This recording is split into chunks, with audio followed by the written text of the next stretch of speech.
Morning students. मैं रजनीश कुमार, सहायक प्राचार्य राजनीतिक विज्ञान विभाग, जमनीलाल महाविद्यालय हाजीपुर वैशाली। लॉकडाउन की इस विषम परिस्थिति में हम सभी घर में रहें, सुरक्षित रहें, साथ ही साथ अपना जो पाठ्यक्रम है, जो पढ़ाई है, उसको भी हम लोग अध्ययन करते रहें, अपना ज्ञान वर्धन करते रहें। इस लॉकडाउन में हम लोग आज चर्चा करेंगे रीट के बारे में। छात्र छात्राओं के द्वारा मैसेज था कि सर रीट को एक बार समझाया जाए, तो आज हम लोग रीट पे चर्चा करेंगे। जैसा कि आपको पता है कि भारत के नागरिकों को बहुत सारे अधिकार प्रदान किए गए हैं। भारतीय संविधान में भाग 3 में अनुच्छेद 12 से 35 तक मौलिक अधिकारों की चर्चा की गई है, जिसमें 7 मौलिक अधिकारों की चर्चा की गई थी। बाद में 44वें संविधान संशोधन के द्वारा संपत्ति के अधिकार को हटाकर उसे कानूनी अधिकार प्रदान कर दिया गया।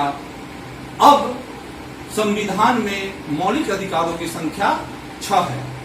तो यह जो मौलिक अधिकार है, इसके बारे में साथ ही साथ जो अन्य अधिकार हैं, उन अधिकारों की सुरक्षा और उनका संरक्षण कैसे संभव है, इसी के बारे में हम आज अध्ययन करेंगे।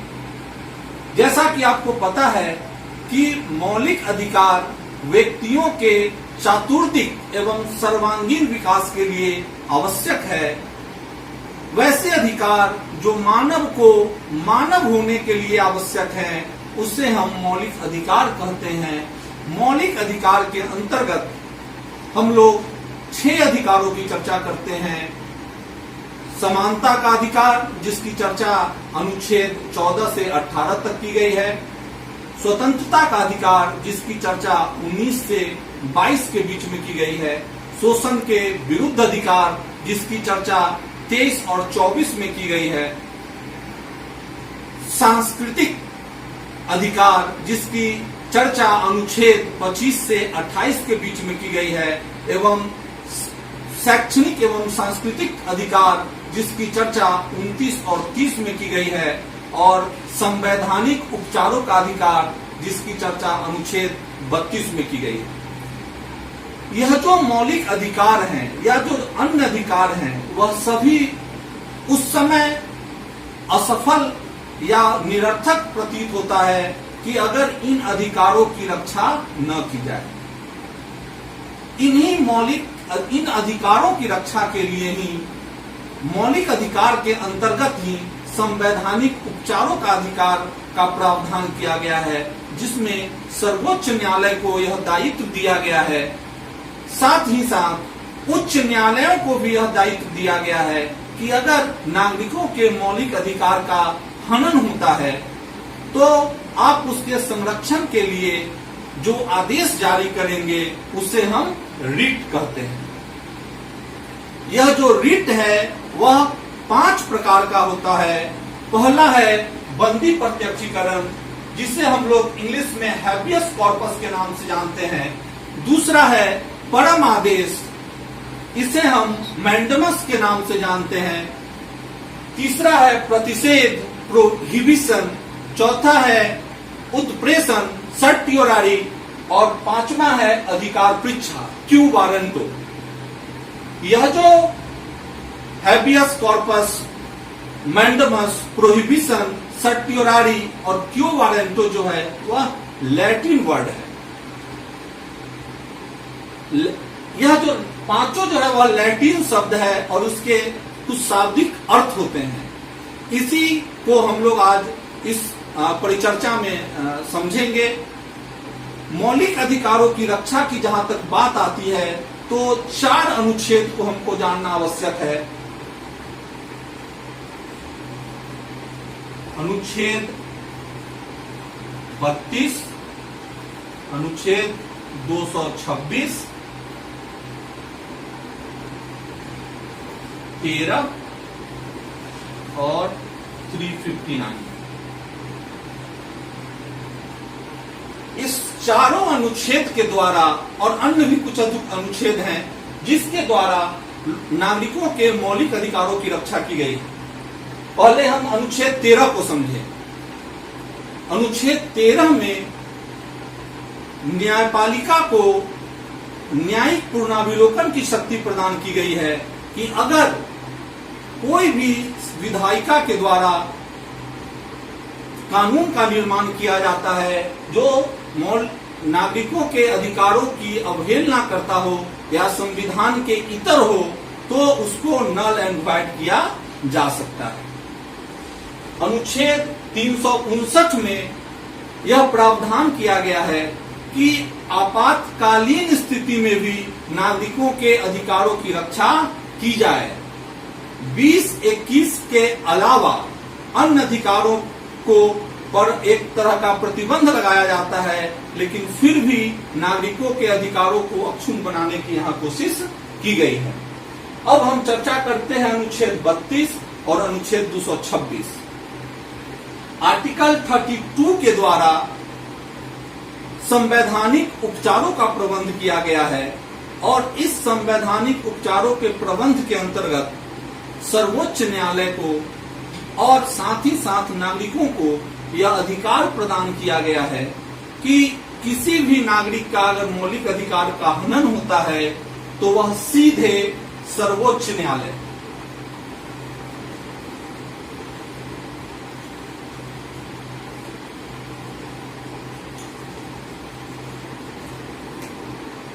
न्यायालय की शरण में जाएगा और सर्वोच्च न्यायालय जो है वह नागरिकों के अधिकारों की रक्षा के लिए जो आदेश जारी करेगा उसे हम रिट कहते हैं।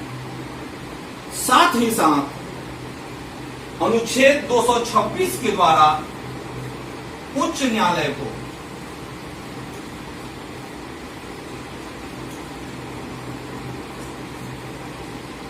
हाई कोर्ट को उच्च न्यायालय को भी यह अधिकार प्रदान किया गया है कि मौलिक अधिकार के अलावा अन्य अधिकारों का भी अगर हनन होता है, अगर कोई नागरिक उच्च न्यायालय जाता है तो उच्च न्यायालय भी रिट जारी करेगा और नागरिकों के अधिकारों की रक्षा करेगा।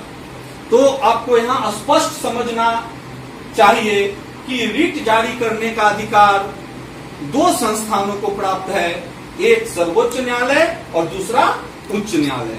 सर्वोच्च न्यायालय को अनुच्छेद 32 के द्वारा और सर्वोच्च न्यायालय को अनुच्छेद 226 के द्वारा। अंतर भी समझ ले यहीं पे कि दोनों में अंतर क्या है। सर्वोच्च न्यायालय जो है वह केवल मौलिक अधिकारों के हनन के कारण ही रिट जारी करेगा, जबकि जो उच्च न्यायालय है वह मौलिक अधिकार के साथ साथ अगर अन्य अधिकारों का भी हनन होता है तो वह रिट जारी करेगा। उसके बाद अब हम इस रिट के बारे में समझें कि आखिर यह रिट है क्या और किस परिस्थिति में किस अधिकारों की रक्षा के लिए इसको जारी किया जाता है। इसमें जो सबसे पहला जो है वह है बंदी प्रत्यक्षीकरण, जिसे हम लोग बोलते हैं हैबियस कॉर्पस। कुछ लोग इसे हबीज कॉर्पस के भी नाम से जानते हैं। चूंकि यह लैटिन शब्द है तो इसको हम लोग हबीज कॉर्पस के नाम से भी जानते हैं। इसके अंतर्गत या इसका अगर हिंदी में शाब्दिक अर्थ कहा जाए तो इसका मतलब होता है सशरीर उपस्थित करना, टू प्रेजेंट अ बॉडी। कब यह जारी किया जाता है? अगर किसी व्यक्ति को, अगर किसी नागरिक को गलत तरीके से किसी व्यक्ति के द्वारा या पुलिस के द्वारा बंदी बनाया जाता है और अगर वह व्यक्ति या उसका कोई अन्य संबंधी सर्वोच्च न्यायालय में जाकर या उच्च न्यायालय में जाकर अधिकारों की रक्षा की गुहार करता है तो सर्वोच्च न्यायालय और उच्च न्यायालय बंदी प्रत्यक्षीकरण रिट जारी करता है और वह आदेश देता है कि उस व्यक्ति को न्यायालय में सशरीर उपस्थित किया जाए। अगर जिसे बंदी बनाया गया है, गलत तरीके से उसे बंदी अगर बनाया गया है तो न्यायालय उसके स्वतंत्रता के अधिकार की रक्षा करते हुए उसे मुक्त करार या उसे मुक्ति प्रदान करता है और उसके स्वतंत्रता के अधिकार की रक्षा करता है। सबसे महत्वपूर्ण जो है वह है जीवन एवं दैहिक स्वतंत्रता के अधिकार की जो रक्षा करता है वह है बंदी प्रत्यक्षीकरण। दूसरा जो रिट है वह है परम आदेश, मैंडेमस। मैंडेमस जिसका अर्थ होता है टू कमांड, यानी आदेश निर्गत करना। किसको आदेश निर्गत करना? अगर कोई सरकारी कर्मचारी अपने दायित्वों का निर्वाह नहीं कर रहा हो तो सर्वोच्च न्यायालय जो है वह आदेश निर्गत करता है कि आप अपने कर्तव्यों का निर्वाह करें और नागरिकों के अधिकारों की रक्षा की जा सके। We command to perform duty, एकदम इसका शाब्दिक अर्थ है कि न्यायालय कर्मचारी को, सरकारी कर्मचारी को या अन्य जो पदाधिकारी हैं उनको आदेश देगा कि आप अपनी ड्यूटी को परफॉर्म कीजिए ताकि लोगों के अधिकारों की रक्षा की जा सके। तीसरा जो है वह है प्रतिषेध, प्रोहिबिशन, टू फॉरबिड। अगर यह जो रिट है वह सर्वोच्च न्यायालय अपने अधीनस्थ न्यायालयों पर जारी करता है।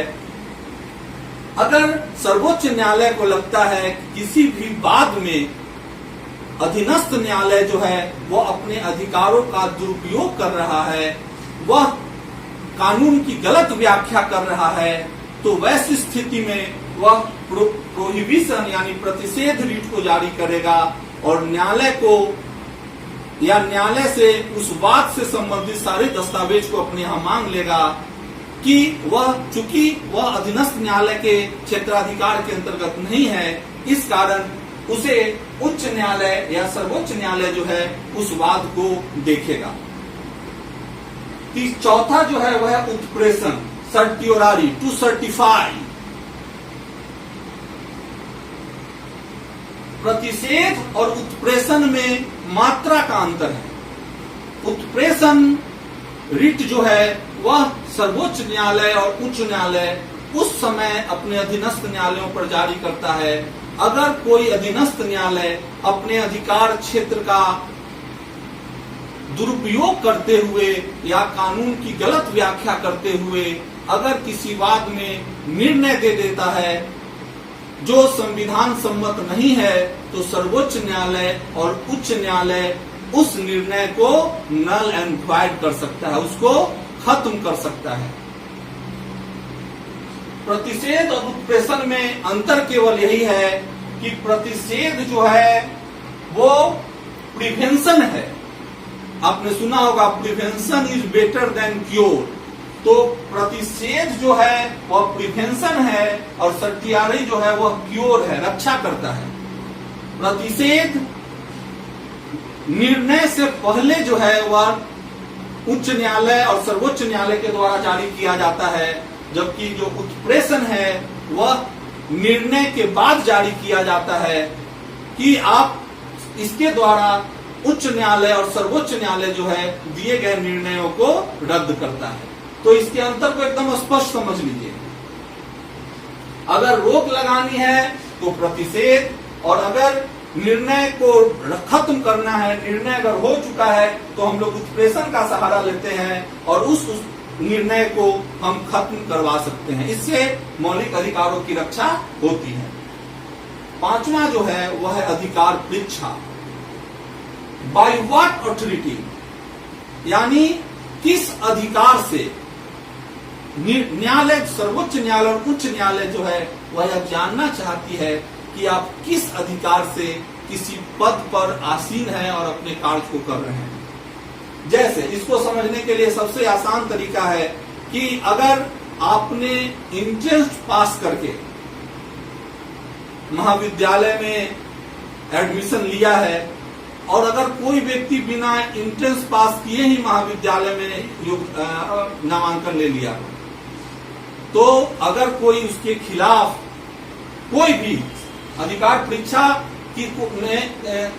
परीक्षा के तहत कोई भी आदमी सर्वोच्च न्यायालय की शरण में जा सकता है और सर्वोच्च न्यायालय पूछ सकता है कि आपने किस अधिकार से इस पद को या जो आपने जो नामांकन लिया है उसको ग्रहण किया है।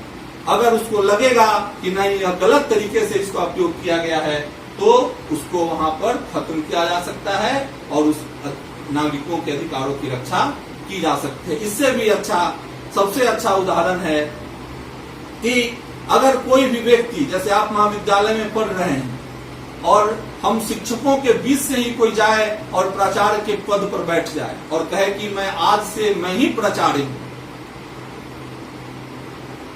तो उस वैसी परिस्थिति में सर्वोच्च न्यायालय और उच्च न्यायालय जो है उनसे यह जांच पूछ सकता है कि आपने किस अधिकार से इस पद को धारण किया है। इसी को एक और परमादेश को भी यही समझ लिया जाए। परमादेश भी कमांड टू परफॉर्म, यानी न्यायपालिका जो है आदेश देती है, सर्वोच्च न्यायालय और उच्च न्यायालय आदेश देती है उस सरकारी सेवक को कि आप अपने कार्य को निष्पादित कीजिए।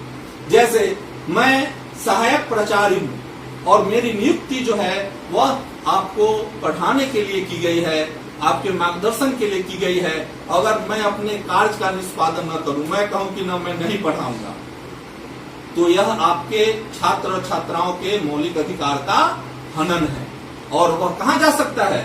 अनुच्छेद 32 के तहत सीधे सर्वोच्च न्यायालय और अनुच्छेद 226 के तहत उच्च न्यायालय। और जो सर्वोच्च न्यायालय और उच्च न्यायालय है वह रिट जारी करेगी, परम आदेश मैंडमस, और वह मुझे कहेगी कि आप अपने ड्यूटी को परफॉर्म कीजिए। तो छात्रों, ये तो रहा रिट। इसी रिट के द्वारा जो है नागरिकों के अधिकारों की रक्षा की जाती है। इसलिए सर्वोच्च न्यायालय को संविधान का संरक्षक भी कहा जाता है। और चूंकि यह रिट जो है वह नागरिकों के अधिकारों की रक्षा करती है, प्रबल रूप से रक्षा करती है, इस कारण संविधान निर्माता या संविधान के जनक डॉक्टर भीमराव अंबेडकर ने अनुच्छेद 32 को या संवैधानिक उपचारों के अधिकार को संविधान की आत्मा कहा है। धन्यवाद।